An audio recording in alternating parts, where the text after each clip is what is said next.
I want to take Cole back a year because Cole was on the call for one of the most memorable games of last season. It was Tom Hart, Cole, and Alyssa Lang did Alabama Vanderbilt in Nashville last year.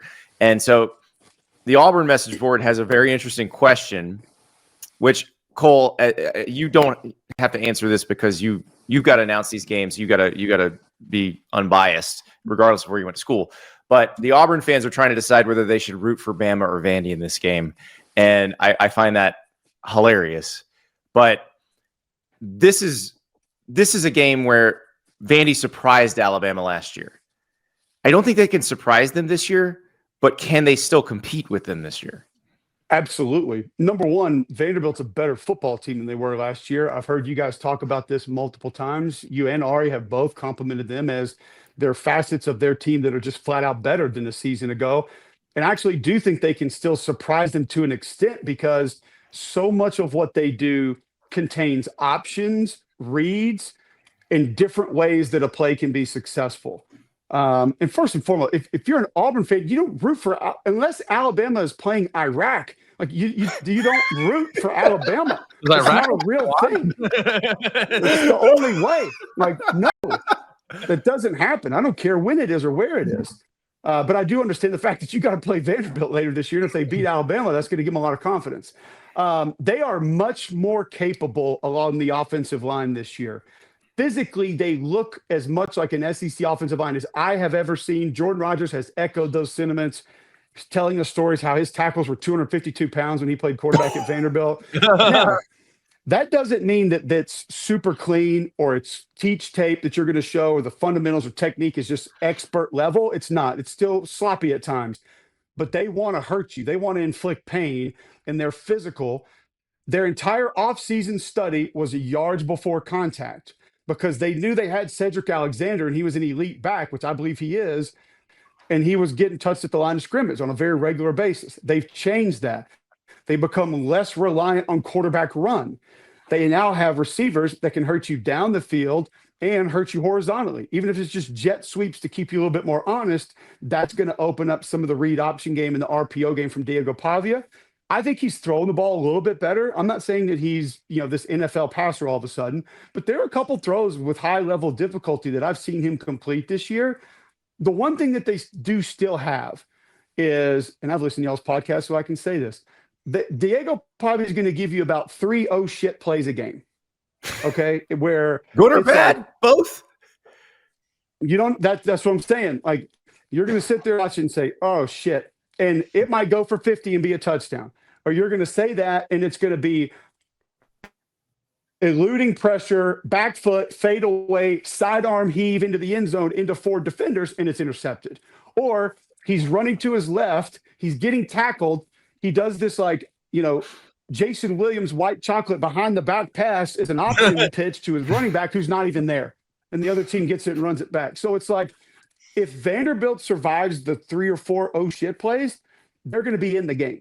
They will be in the game because visually what they give you is one of the things Alabama's defense does struggle with. Like, you can steal their eyes. It's happened multiple times this year.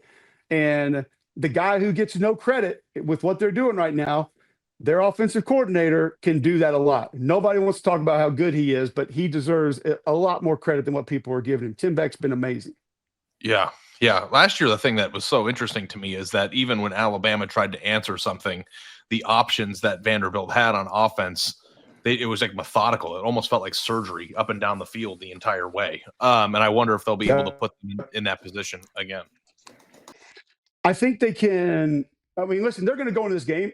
They're going to go in this game playing ball control. That's who they are. That's what they want to be. They've told us that this year when we had them against South Carolina. They said, we want to shorten the game. We want to eat the clock. We want to limit possession. So you go back to whether it was Army at Oklahoma a few years ago or some of the other games in which you've limited the times your opponent touches the football. That's exactly what Vanderbilt wants to be and will try to be in this game. Huel, the Huel Black Edition is the best meal replacement going. 40 grams of protein, 27 vitamins and minerals. It is spectacular. I put the powder in, I shake the bottle up, I drink it, done. My meal is done. And it's great when you have a busy life, busy schedule, busy kids, busy wife. Everybody in my house loves Huel. Also, we've got the Huel Daily Greens, which I believe they're out, or it might be you can sign up to be the first. But 42 vitamins, minerals, and superfoods, super greens, adaptogens, lion's mane, mushroom, all in this convenient can. You start your day with it, and you get all you need at the beginning of your day. So for the world's #1 complete nutrition, go to Huel.com. That's Huel.com. Use the code Staples15, and you get 15% off your first purchase of $75 or more, plus a free gift. If it's the t-shirt that I got, oh my God, best workout shirt ever. So go to Huel.com. Staples15 is your code for 15% off your first purchase of $75 or more. Do it now. You will not regret it. We talked to Cole about Alabama and Vanderbilt, which this game is so exciting because of what happened last year, because how good Diego Pavia has been, because how amazing Ty Simpson looked against Georgia last week for Alabama. Clark Lee, the Vanderbilt coach, got asked about Vandy's history in Tuscaloosa, which of course is pretty bad, just like most of Vandy's history against pretty much every other SEC team. Clark Lee had a very interesting response. I know you know the history with Vanderbilt and Tuscaloosa and how long it's been since you guys have won there. I don't know that history, so I don't know a whole lot of it. Okay. to change like things of the past like that, though, how much of it is just believing that you can do it? Like you mentioned, this team doesn't have skepticism, like they all believe they can do it. How big of a deal is that when you go into a place you haven't won at for a while? We just don't, usually that's me and Laura talking after the game and saying, hey, some of these have been like, whatever it was, 1918 when we scored 70 whatever points. And my response to that is like, what in the world were they doing in 1918 to be able to score that many points? Was that tempo offense and spread? I mean, my God. We just don't pay a lot of attention to that. We're creating our own history here. That's how we see it. And that really is the spirit of this group. And I mean, even in the way this is Team 5, it's not because the history of this program isn't important, right? I'm a part of the history of this program. But there was an intentional, purposeful break to say what has happened before has no bearing on what is to come. And here we are 5 years in, and we've the kind of the methodical and investment over time, the painstaking, the suffering and sacrifice have given way to a program that feels solid and feels whole, and I think gives us a chance to again create the history we want to actually define this program. Hire him. And so, what's that? I would hire him to do any job. He's at his alma mater, baby. I'm not talking about football. I'm saying, correct. like, if I needed somebody to put together my daughter's dollhouse, which took me 4.5 hours the other day, I'd have him do it because he knows how to build stuff. He seems relentlessly competent, and I'm excited to see what this looks like because I do think Vanderbilt is better than the Vandy team last year that beat Alabama, but I also think that they're not going to surprise Alabama one bit. And I'm telling you right now, Ari, if I were Kalen DeBoer, I would love this Vanderbilt love fest so much because it allows me to get my players into us against the world mode, which for Alabama, that's hard to do most of the time. Like, you have to really contrive it, really kind of. Well, it's gotten a lot easier the last 2 years. I mean, true, but at least, but this time, I mean, all the casual fans are rooting for Vandy. You got everybody saying, "Oh, Vandy's going to cover." Like the Bama fans are mad at us for saying that we thought Vandy was going to cover. I think this is going to be really, really fascinating to see how Alabama responds to this because Vandy is not surprising them this year. There's nothing surprising about it. Now, the other thing that's interesting, if you read Chris Lowe's story at On3 about Diego Pavia, guess who's mentoring Diego Pavia now? Johnny Football. Yeah.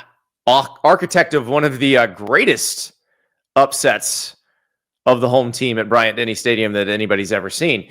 So I think probably Johnny Football has a lot of good practical advice for Diego Pavia as he is a celebrity in Nashville in the new world of college football, but also probably some good advice about how you handle a game like that. So we'll see if that winds up helping him, or does Alabama, with the advantage of, oh, nobody actually believes in us. Like, this is the one time Alabama can be like, nobody believes in us, and they're right. I mean, I believe. I think we're probably wrong about that. They're 11, 10.5 point favorites. It's not like, I think people believe that they can win. I think the actual reality of this. I think the world is rooting against them other than their own fans. And I think that's helpful. But that's helpful in this situation. Like, and again, they're not going to be surprised. They're the ones seeking the revenge. It's not. They're seeking the revenge. I think that this game is a perfect illustration, and we don't have to say this every single time a formerly lower tier team is competitive with a higher tier team, but this is more of a testament to the foundation that was built at Vanderbilt, and the fact that they have players that are capable of being on the same field as Alabama, and it's partially we made fun of Clark Lee doing this is how you do the warm-ups, and we're not gonna actually practice until we can figure out how to do warm-ups right, and doing warm-ups for 2.5 hours in year one. Like, we made fun of that, but he knew what he was doing. Yeah, it worked. And just the evaluation that Barton Simmons and his staff have done to bring in players that could grow into those bodies, and illustrate an athleticism that turns into a productive SEC player. Now, I don't know this off the top of my head, and I'd be interested. I might actually look at this up before the weekend, so I have a column ammo for Saturday. But like, how many players on Vanderbilt's roster actually are viewed as first or second or third day NFL draft picks?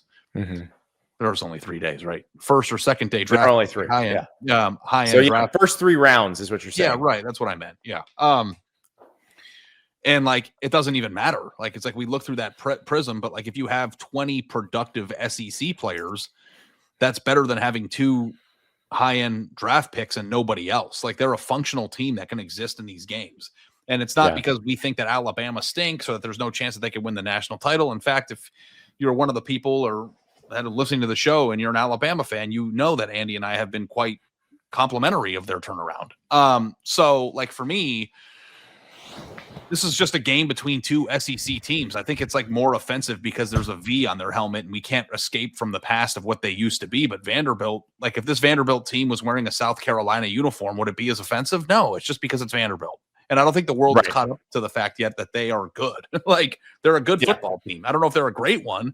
I don't know if they're one that can win the SEC, but there's certainly one that if they put it together on the right day, can beat anybody. And that was already proven a year ago, and they're better than they were a year ago. So it's not an Alabama shade discussion. It's a discussion giving flowers to Vanderbilt while also acknowledging that Georgia, Alabama, Ohio State, and some of these other teams aren't as deep and talented as they used to be, because they can't be. It's hard. Yeah. I also think the shade helps Alabama. Like, that just feeds Alabama, makes it easier for them to win, makes it, less likely that anything shocking happens because they're just going to be prepared.